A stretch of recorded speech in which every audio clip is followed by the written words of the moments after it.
오늘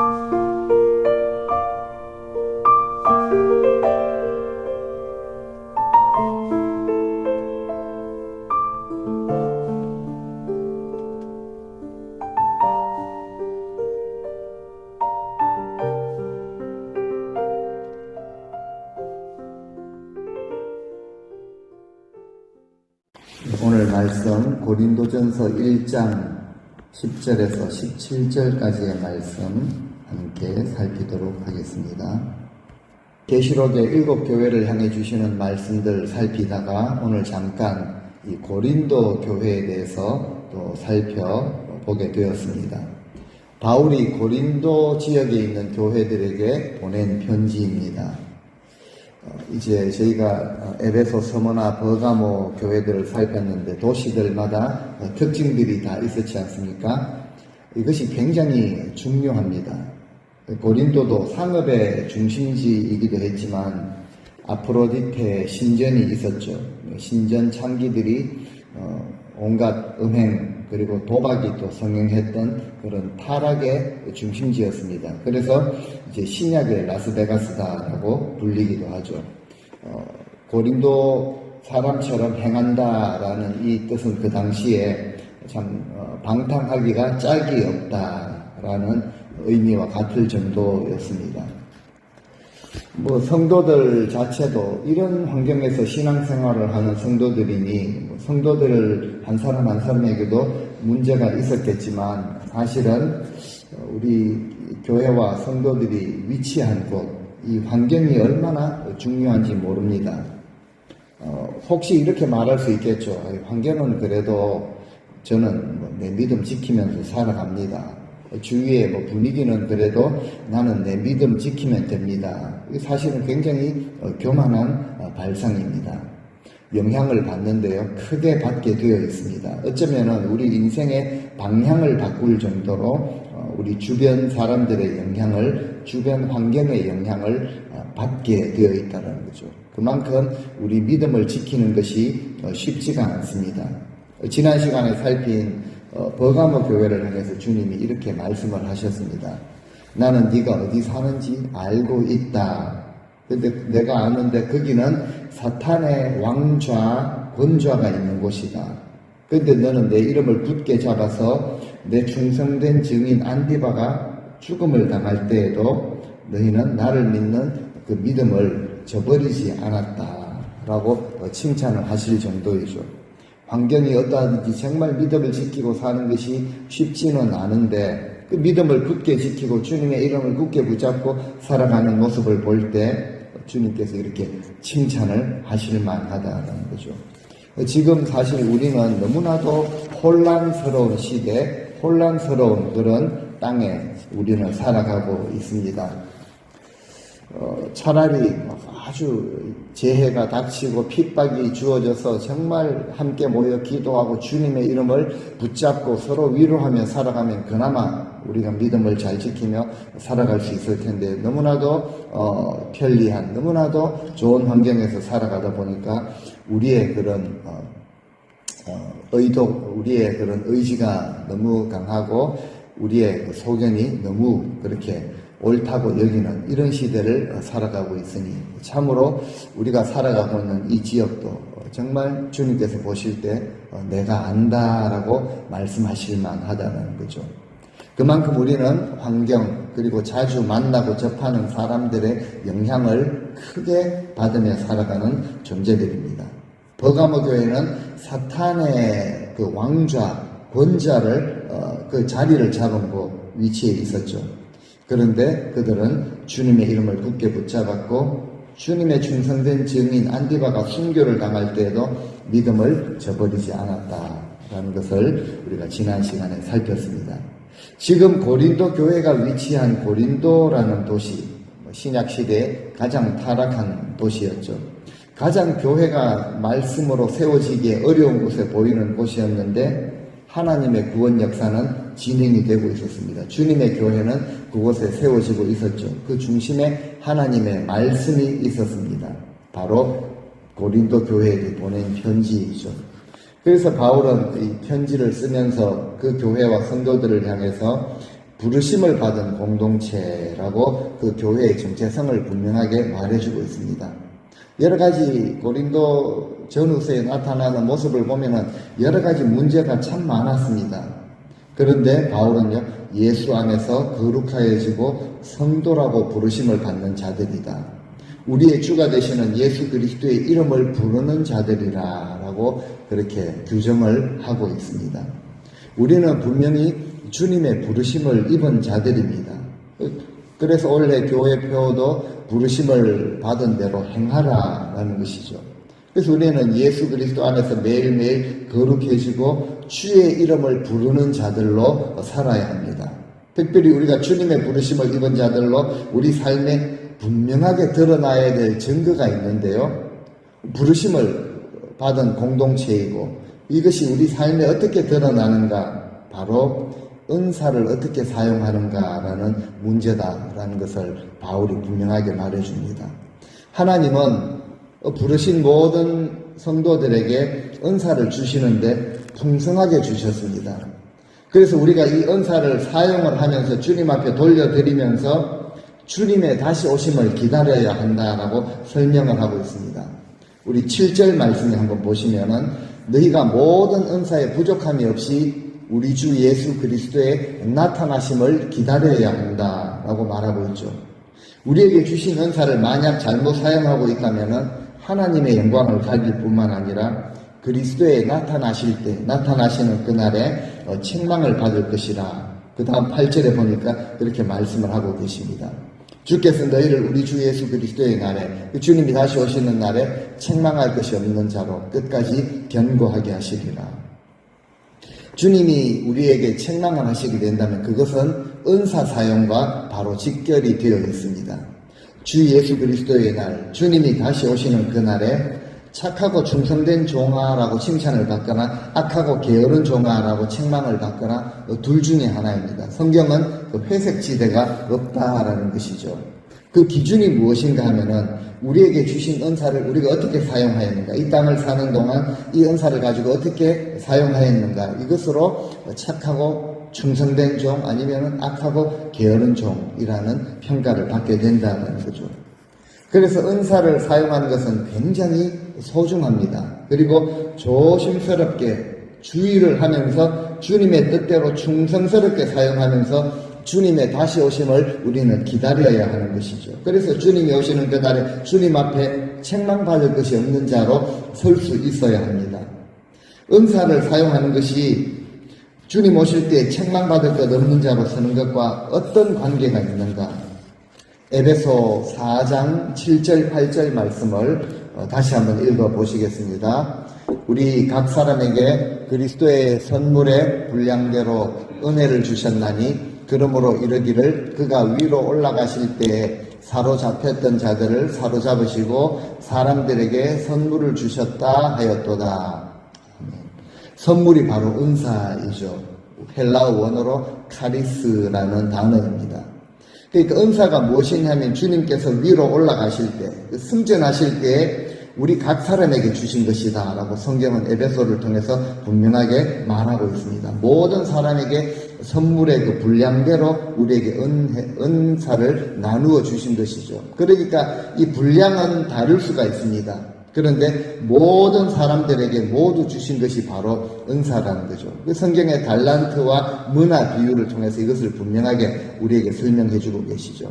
똑같이 준 것은 모두에게 주신 것이 문화라는 것을 통해서 은사다라고 설명을 하고 있죠. 그리고 그 분량은 5달란트든지 1달란트가 되든지 다를 수가 있다라는 것을 성경이 주님께서 예를 통해서도 말씀을 하십니다.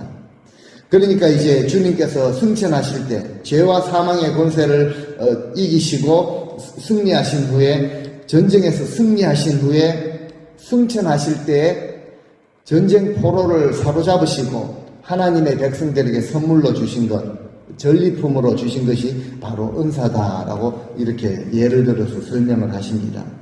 전리품을 받은 백성들이 기뻐하는 것처럼 은사를 받은 성도들은요, 그 은사를 사용하면서 기뻐합니다. 기쁘게 주님께 드린다라는 거죠. 이것도 내가 해야 되는가? 이렇게 원망하거나 투덜거리는 것이 아니라 정말 기뻐하며 주님께 드립니다. 그리고 다른 분들도 그것을 보면서 기뻐하고 즐거워하고 감사를 드릴 수 있도록 우리에게 주신 것이 바로 은사라는 것이죠. 그러니까 승천하시면서 주신 것이니까 주님이 다시 오실 때 그 은사를 어떻게 사용했는가, 이것에 따라서 칭찬을 하시거나 책망을 하시거나 둘 중에 한 가지를 하신다라는 것을 성경이 말하고 있습니다. 그래서 이 은사라는 것은 우리가 소중하게 다루면서 잘 사용을 해야 하는 것이죠. 그런데 바울이 정말 이 고린도 교회 성도들을 향하여서 주님 다시 오실 때 책망을 받지 아니하도록 안타까운 심정으로 오늘 본문 8절에 그렇게 말하죠. 주 예수 그리스도의 날에 책망할 것이 없는 자로 끝까지 견고하게 그렇게 하실 것이라, 그렇게 말씀을 전하고 있습니다. 부르심을 받은 성도들을 하나님께서 신실하게 이끌어 가신다는 것이죠. 신실하게 이끌어 가시기 때문에 우리 삶에 우리가 원하지 않는 그런 시련과 연단을 허락하시기도 하신다라는 것이죠. 그래서 우리로 하여금 끝까지 믿음 위에 서서 견고하기를 주님께서 원하신다라는 것을 우리에게 분명하게 전하고 있습니다. 그런데 이제 오늘 본문에 보면은 성도들의, 교회 성도들의 모습을 보면서 바울의 염려가 나타나고 있죠. 이것은 바로 주님께서 염려하시는 그 마음, 바로 교회의 분쟁 문제를 다루고 있습니다. 우리는 그렇지 않지만 오늘날 우리 교회들 가운데서 가장 흔하게 발견되는 문제이기도 합니다. 그래서 영혼들이 실족하고 시험에 들고 또 떠나가 버리고 잃어버리게 만드는 가장 심각한 문제이기 때문에 오늘 말씀 한 절 한 절 좀 음하게 그렇게 표현을 하고 있습니다. 아무리 우리가 뛰어난 은사를 받았다라고 할지라도 하나가 되지 못한다면은 은사를 헛되이 받은 것이라고 그렇게 말할 수가 있습니다. 그렇게 바울이 이야기를 하고 있죠. 그래서 교회 안에 어떤 문제가 있었고 바울이 이것을 어떻게 진단을 하고 있는지 우리가 한번 살펴보면 좋겠습니다. 10절 말씀을 이렇게 보면은 말하죠. 형제들아, 내가 우리 주 예수 그리스도의 이름으로 너희를 구원하노니 모두가 같은 말을 하라라는 것이죠. 너희 가운데 분쟁이 없이 같은 마음과 같은 뜻으로 온전하게 연합하라라고 권고하고 있습니다. 그냥 물리적인 그런 연합이 아니라는 거죠. 그냥 하나가 되지 하나로 뭉쳐야 한다라는 이것을 뛰어넘는 그런 의미를 가지고 있습니다. 바울이 이렇게 말할 수밖에 없었던 그 배경이 바로 교회 안에 분쟁이 있었는데 11절에 보니까 근로의 지편으로 이제 교회의 소식을 듣게 되는데요. 분쟁이 있다라는 소식을 듣게 됩니다. 12절에 어떤 분쟁이냐 하면은 이제 나는 바울에게 속했다. 나는 아볼로에게, 나는 게바에게, 베드로파다. 우리는 그리스도파다. 그들은 어떤 신학적인 이유 때문에 그렇게 분쟁이 생긴 것이 아니죠. 그죠? 감정적으로 인간적인 그런 이해타산, 친분의 그런 이유로 분당이 생겨버린 것입니다. 오늘날 우리 많은 그 교단의 분열도 물론 신학적인 이유로 분열한 것이다 라고 이렇게 되어 있지만 그 나머지는 그냥 전부 모두 다 정치적인 그런 이유 때문입니다. 자기 주장이나 권리를 유지하느라 교단으로부터 교회 안에서도 주님의 몸이 수십 번, 수백 번 찢어지는 이런 결과를 오늘날 가지고 오게 되었다는 거죠. 안타깝지만 이것이 바로 교회의 역사입니다. 우리는 이것이 정말 비참한 일이고 우리 자녀들을 비롯해서 많은 영혼들을 잃어버리고 병들게 만드는 결과를 불러오게 되었다는 거죠. 주님 나라를 섬기고 나라를 위해서 주님을 섬기는 것이 아니라 그저 교단을 섬기고 사람을 섬기는 이런 일을 불러오게 되었다는 것이죠.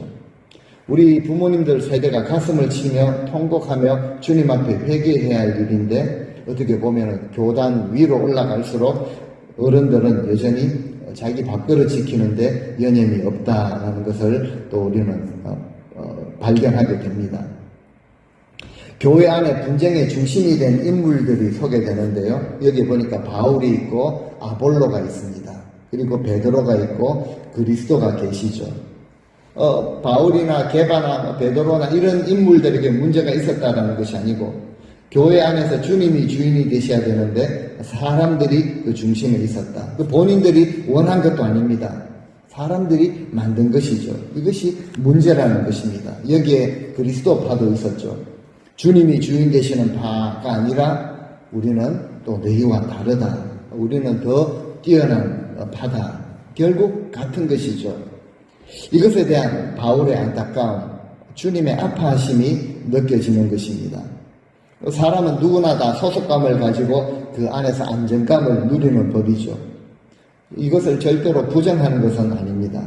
누군가 나를 따뜻하게 대해주고 마음을 펴놓고 이야기할 수 있는 부족함과 연약함을 이해해주고 위로해주고 그래서 사람을 따르기도 하고 가깝게 친구로 지내고 자주 만나고 교제를 할 수도 있습니다. 이것은 나쁜 것이 아닙니다. 우리도 목장 모임을 하고 있죠. 선교회가 또 있습니다. 하나님의 말씀을 따라 주님의 법을 따라 서로 사랑하며 섬기며 위로하고 협력하는 이것이 정말 아름다운 영향력으로 나타나는 모임이라면은 우리는 얼마든지 해야 되고 성경은 이것을 말하고 있고 우리 초대교회 성도들은 그렇게 살았습니다. 그런데 문제가 무엇입니까? 우리끼리가 될 때 다른 사람이 끼지도 못하고 주변에서 볼 때도 자기들끼리만 또 모여가지고 엉뚱한 소리 하고 있으면 굉장히 위험한 것이죠. 이것이 바로 교회 분열의 큰 원인이 될 수 있다는 것이죠. 주님의 몸을 찢어버리는 결과를 불러옵니다. 그리고 이런 결과들을 많이 불러왔죠. 서로 건면하고 격려하고 성장하며 주님 나라와 공동체를 섬기는 그런 모임이 아니라 혹시 다른 사람들을 평가하고 험담을 하고 상대적으로 우월감을 가지고 담을 쌓아가고 있는 모임이라면 당장이라도 깨뜨려야 합니다. 주님 앞에 설 때 책망을 받지 않기 위해서라도 우리 손으로 허물어야 하는 것이죠. 4개의 당파에 대해서 다 설명을 할 수는 없지만 성경이 구체적으로 말을 하고 있지는 않지만 바울, 아볼로, 게바 우리 주님도 인정하지 않은 오히려 주님이 보실 때 아파하는 그런 모습이었다라는 것이죠. 사랑하고 위로하고 서로 격려하고 연합해야 될 그런 주님의 말씀으로 교리를 만들고 성경에서 벗어난 그런 교리들을 만들고 서로 정죄하는 이런 결과를 불러오게 된 것이죠. 우리는 너무나도 많은 결과를 보면서 깨닫는 것이 있습니다. 교회를 세우는 것은 평생 눈물과 땀을 흘리고 헌신을 통해서 이루어지지만 무너지는 것은 바로 한순간이라는 것이죠. 그렇기 때문에 정말 진짜로 조심해야 한다는 것이죠. 주님의 몸인데 우리가 감히 내 이익이나 내 감정 때문에 찢어서는 안 된다라는 사실입니다. 성도들은 항상 깨어 있어야 합니다. 방심하는 순간 사탄이 치고 들어온다라는 것이죠. 천사의 모습으로 교회를 엄청 사랑하는 모습으로 들어와서 당을 짓게 하고 싸우게 만드는 것이죠. 사탄의 전략입니다. 사탄이 휘젓고 다니는데 휘둘리고 있으면서도 깨닫지 못하고 나는 주님을 위해 나는 교회를 위해 잘해보려고 하는 것이다 라고 착각을 하는 이런 경우도 많이 있었습니다. 무엇이 이렇게 만들었는가? 바로 무지함 때문이라는 것이죠. 안다라고 생각하지만 정말 모르기 때문입니다. 교회가 무엇인지 모르고 주님의 몸이 어떤 거룩함과 존귀함을 가지고 있는지 모르기 때문에 그렇다는 거죠. 그저 주일날 와서 예배드리고 여러 가지 활동을 하고 만나서 교제하고 이런 수준에 그쳐버린 것이죠. 그래서 바울이 이어지는 13절에서 17절까지 말씀을 보면은 몇 가지 질문을 던집니다. 우리 주님께서 교회를 위해서 흘리신 그 피가 묻어있는 십자가의 공로를 통해 그리고 진리의 터전 위에 세워진 그리스도의 몸이 바로 교회다라는 것을 우리에게 알려주고 있습니다. 우리는 이 사실을 다시 한번 마음속에 새길 수 있어야 합니다.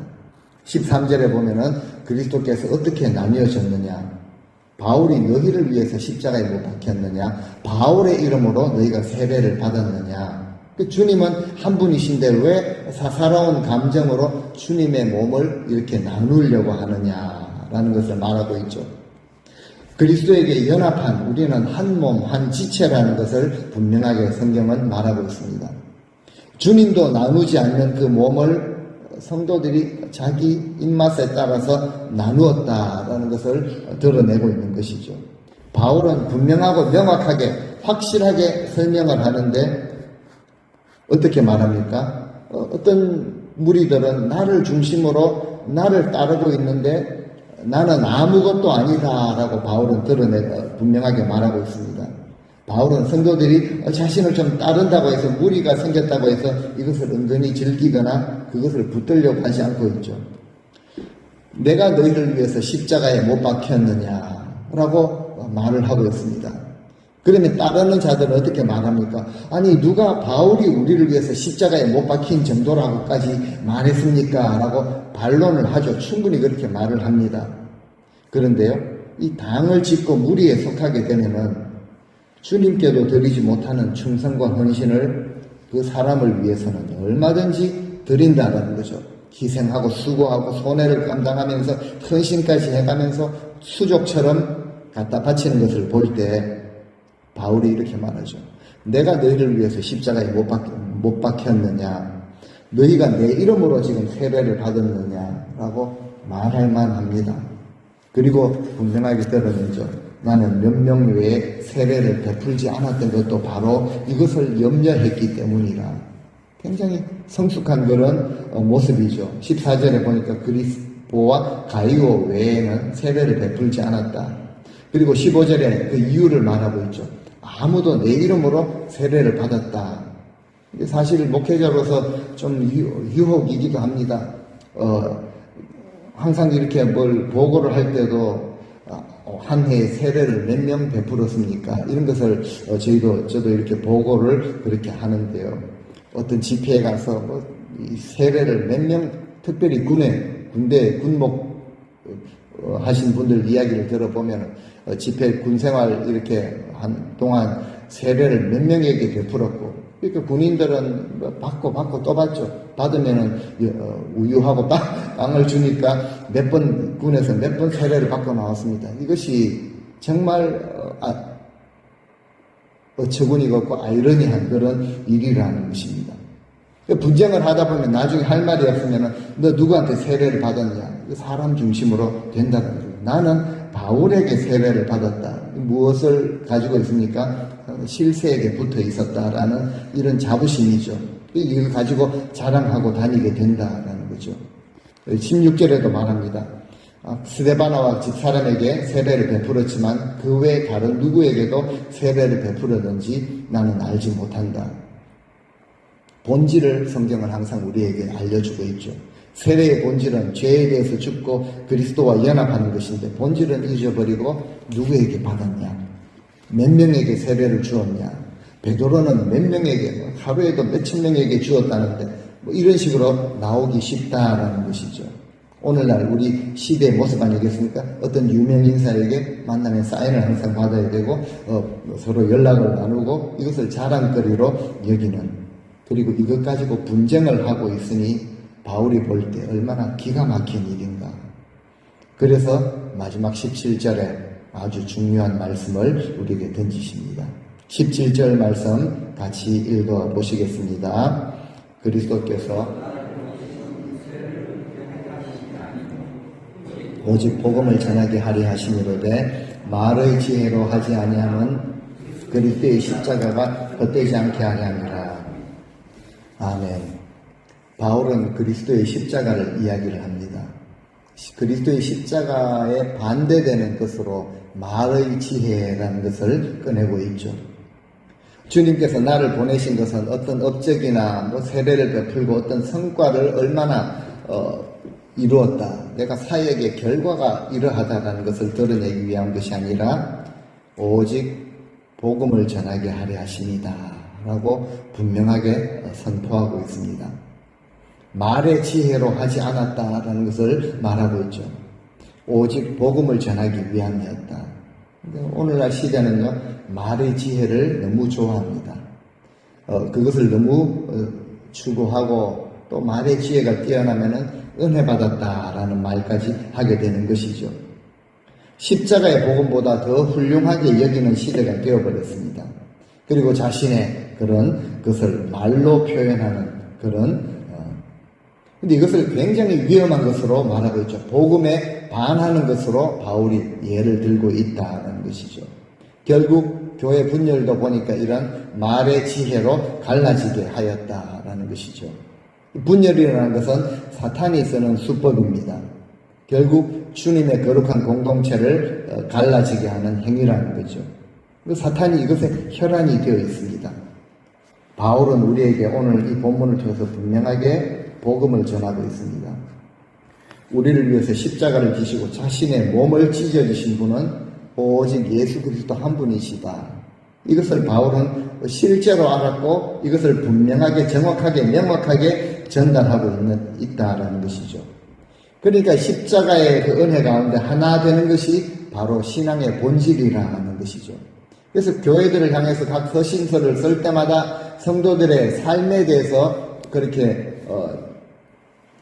주실 때에는 항상 하나 되는 것을 먼저 말씀을 하시는 것입니다. 우리가 우리 위해서 자신의 몸을 찢으시고 십자가를 지시고 생명을 내어주신 예수 그리스도를 우리는 항상 기억해야 합니다. 일을 열심히 하고 나는 이런 업적을 성과를 남긴 것은 세 번째, 네 번째이라는 것이죠. 성경 말씀은 내가 원하는 방식으로 사람들이 좋아하는 방식으로 하는 이것을 망령된 행실이라고 엄하게 금하고 있습니다. 복음밖에 없다는 것을 오늘도 말씀을 하십니다. 구약에 안타까운 그런 예가 하나가 있었죠. 우사라는 인물이 하나님의 법궤를 위한다는 마음으로 나름대로 그 법궤를 보호하기 위해서 열심으로 최선을 다한 것이죠. 소들이 뛰어노니까 흔들리는 법궤를 붙들었습니다. 근데 안타깝게도 죽임까지 당하게 되었다는 거죠. 어깨에 메어야 하는데 만져서는 안 되는데 이런 결과를 성경은 우리에게 말씀을 하고 계십니다. 왜 그런가 하면은 말씀을 몰랐기 때문이라는 것이죠. 하나님이 정하신 그 말씀을 몰랐기 때문에 이런 행실을 하게 되었다는 것이죠. 그래서 정말 저를 포함해서 오늘 우리 많은 성도님들이 정말 두려운 마음으로 주님의 말씀을 대해야 한다는 것입니다. 우리는 예수 그리스도의 복음, 이 본질에 충실해야 합니다. 그런데 이 말씀이요, 우리 생각하고 우리 뜻하고 내 취향하고 안 맞게 보인다는 것이 문제이죠. 그렇더라도 우리는 말씀대로 해야 합니다. 질서를 따라야 하는 것이고요. 문제가 없고 안전할 뿐만 아니라 만족과 참된 행복과 평안을 누릴 뿐만 아니라 생명과 상급을 얻는 길이기 때문에 그렇습니다. 우리 죄를 위해서 십자가를 지신, 자신의 몸을 찢으시고 십자가를 지신 주님의 그 십자가, 주님의 십자가를 헛되지 않게 하시기를 바랍니다. 우리 성도님들 한 분 한 분 머리 대신 주님을 중심으로 엮어진 그런 한 지체, 함께하는 유기체라는 것을 기억하시고 이 몸을 이루기 위해서 자신의 몸을 찢어주신 그 주님의 십자가의 은혜, 오늘 우리가 다시 한번 그 은혜에 감사함으로 또 우리를 살리시고 우리에게 생명을 주시려고 부활하신 그 주님의 능력과 오늘도 도우시는 그 성령의 도우심으로 주님 오시는 그날까지 우리에게 허락하신 이 귀한 은사를 가지고 주님의 몸을 섬기시며 함께 협력하시며 주님의 규례와 법도에 순종하시는 우리 모든 성도님들 다 되시기를 주의 이름으로 축원드립니다.